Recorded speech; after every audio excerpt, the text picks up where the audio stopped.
الآن يحدث في منطقة الصاروخ من محاربة الفجار وتسول نفسه في المساجد المملكة العامة. Brigade Al-Qassam, Sayap Militer Hamas menindak tegas kolaborator yang berada di balik penjarahan bantuan kemanusiaan di jalur Gaza. Pejuang Hamas dilaporkan membakar mobil milik tersangka penjarahan pada Minggu 10 Agustus 2025. Selain itu, perlawanan Palestina dengan tegas membongkar jaringan penjarahan bantuan kemanusiaan di Palestina. Dikutip dari Palestine Chronicle, aksi ini merupakan bagian dari kampanye pemberantasan geng terorganisir.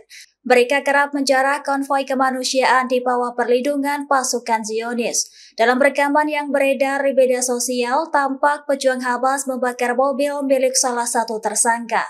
Dalam video tersebut, para pejuang juga mengumumkan eksekusi lapangan terhadap pencuri bantuan di tengah sorakan warga. Sementara itu, Hamas dilaporkan berhasil melumpuhkan sekelompok pencuri dan bandit yang beroperasi di wilayah Gaza. Adapun para tersangka mencuri bantuan kemanusiaan yang sangat dibutuhkan warga Gaza.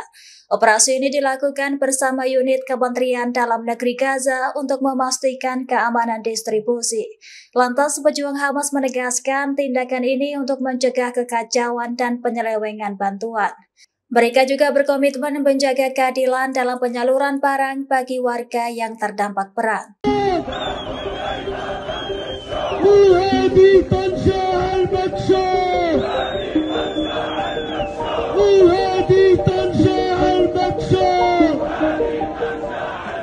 Aksi demo besar-besaran dilaporkan meletus di seluruh kota Arab dan Eropa. Pendemo menuntut diakhirinya perang Israel di jalur Gaza hingga menyerukan masuknya bantuan kemanusiaan. Aksi demo dilakukan sebagai dukungan keras terhadap rakyat Palestina. Dikutip dari Palestine Chronicle, ribuan warga Maroko turun ke jalan menolak kebijakan pengungsian dan kelaparan yang dilakukan Israel pada Minggu 10 Agustus. Mereka membawa slogan bertuliskan Free Palestine hingga protes terhadap agresi Israel menggema di antara massa. Aksi serupa terjadi di kota Gadir, Tunisia, hingga Istanbul dengan ribuan orang mengecam pengepungan di Gaza. Bahkan di Amsterdam, Belanda, pendemo memprotes berutut saksi terhadap Israel dan pemutusan hubungan politik dan militer.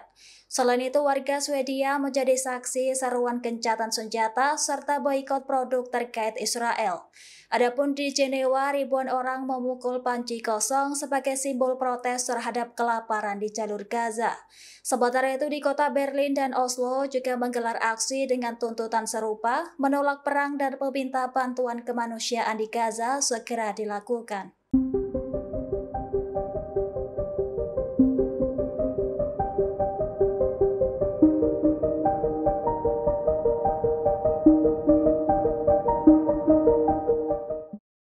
Perdana Menteri Israel Benjamin Netanyahu menyatakan serangan baru ke Gaza akan segera dimulai dalam waktu dekat. Ia menyebut langkah ini penting untuk mengalahkan Hamas dan membebaskan sandera warga Israel. Adapun desakan dari Dewan Keamanan Perserikatan Bangsa-Bangsa untuk menghentikan penderitaan warga Palestina. Pernyataan ini disampaikan Netanyahu pada Minggu 10 Agustus 2025, 2 hari setelah Kabinet Keamanan Israel menyetujui rencana merebut kota Gaza. Serangan terbaru Israel dikabarkan mengalami peningkatan hingga menewaskan 5 warga Gaza. Media Palestina melaporkan rudal menghantam tenda jurnalis di dekat rumah sakit Sifa. 7 orang dilaporkan tewas seketika, termasuk 5 staf Al Jazeera, seorang sopir dan asisten. Sementara itu, Netanyahu mengatakan telah berdiskusi dengan Presiden Amerika Serikat Donald Trump mengenai penguasaan benteng terakhir Hamas. Ia menargetkan serangan cepat selesai dan berencana memindahkan warga kota Gaza ke zona aman. Namun warga Palestina meragukan keamanan zona aman tersebut lantaran sering menjadi sasaran serangan Zionis. Meski demikian, pejabat militer Israel memperingatkan resiko perang gerilya berkepanjangan. Today I can confirm that at the 80th session of the United Nations General Assembly in September, Australia will recognise the state of Palestine. Australia will recognise the right of the Palestinian people to a state of their own, predicated on the commitments Australia has received from the Palestinian Authority. Sebanyak 75% anggota Perserikatan Bangsa-Bangsa dikabarkan akan segera mengakui negara Palestina. Australia menjadi negara terbaru yang menyatakan komitmen tersebut menjelang sidang umum Perserikatan Bangsa-Bangsa pada September 2025 mendatang. Pernyataan itu disampaikan oleh Perdana Menteri Australia Anthony Albanese pada Senin 11 Agustus. Ia menegaskan negaranya mendukung hak rakyat Palestina untuk memiliki negara sendiri. Langkah ini memperkuat dukungan internasional di tengah perang memanas antara Hamas dan juga Israel. Perang tersebut memicu gelombang tuntutan dunia agar Palestina segera merdeka. Selain itu mematahkan pandangan bahwa pengakuan hanya bisa melalui perundingan dengan Israel. Menurut data AFP, sedikitnya 145 dari 193 negara anggota PBB berencana mengakui negara Palestina. Adapun dukungan datang dari Prancis, Kanada, Inggris, serta mayoritas negara Asia, Afrika, dan Amerika Latin.